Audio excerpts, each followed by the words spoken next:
তো দুটোর সময় আমাদের বাস।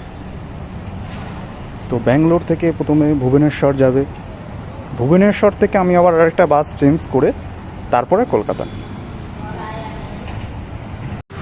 কারণ ব্যাঙ্গালোর থেকে ডাইরেক্ট বাস কলকাতা পর্যন্ত নেই।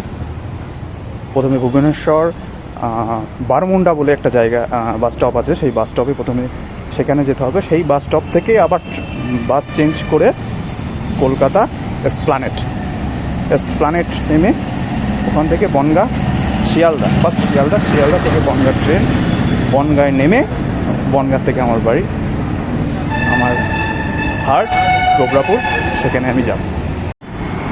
আমি এখন আমার বাস স্টপে চলে এসেছি। যেহেতু দুটোই বাস, এখনও 20 মিনিট সময় আছে, এখন ওয়েট করতে হবে। তো এই হচ্ছে বাস স্টপ, মহাদেবপুরা বাস স্টপ। তো এই মহাদেবপুরা বাস স্টপে আমি দাঁড়িয়ে আছি। আমি তো পুরো রেডি। তোমরা রেডি তো বাস জার্নি করার জন্য আমার সাথে? এই যে বোতল বিসলারি নিয়ে নিয়েছি, আর পিঠে তো আমার আছেই ঝুলা।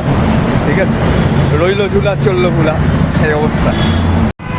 আমি কিন্তু সত্যিই খুব এক্সাইটেড যে বাস জার্নিটা কেমন হবে, কী হবে, সত্যি সুস্থভাবে বাড়ি পর্যন্ত ফিরে যেতে পারবো কি না সেটাও বুঝতে পারছি।